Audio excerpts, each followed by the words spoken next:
Hello and welcome to Cryptid Theory. Tormentic here, and today I feel like I have something extra juicy for you. A new theory, if you will, and it pertains to a tweet that was sent out the beginning of July.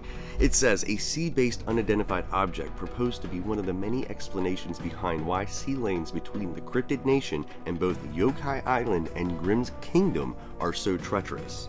Now, let's take a step back.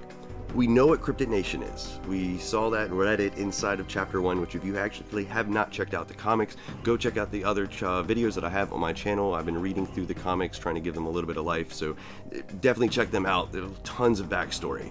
But Cryptid Nation has been established to be what is remaining of the United States. But what about Yokai Island and Grimm's Kingdom? They've never been mentioned before. Well, I did a little bit of digging, and it comes to find out that yokai is Japanese, so I think Yokai Island is Japan. Now, the yokai are a class of supernatural entities. They're not demons, they're more spirits that can be good or bad, playful, mischievous.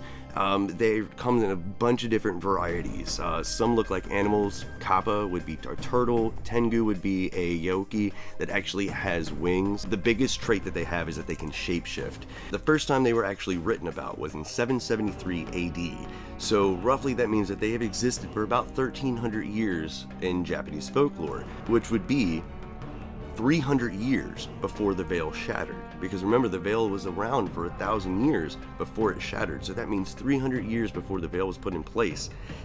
They actually had these things. They were part of Japanese court. Most everybody knows about the brothers Grimm. They collected close to about 200 folklore stories that were Germanic and Scandinavian when they were alive.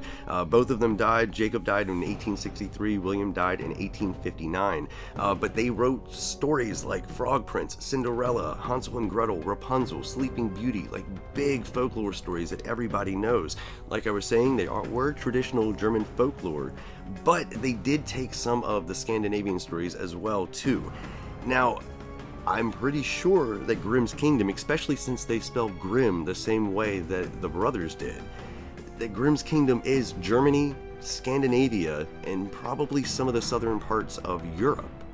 Now, the really crazy cool thing is I was digging a little bit further, just trying to, think of exactly what all of that meant, and I came up with something. The Evergreens are the most powerful casters in all of Cryptid Nation. Again, the comic explains that. But what about the other two, Yokai Island and Grimm's Kingdom?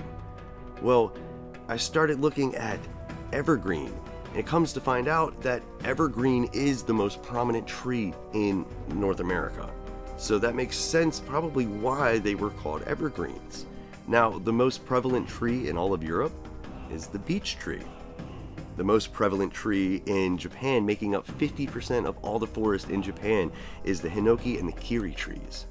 Now, I'm pretty confident that the equivalent in Grimm's Kingdom to the evergreens is going to be the beeches, and then the equivalent in Japan for the evergreens is going to be either hinoki or kiri.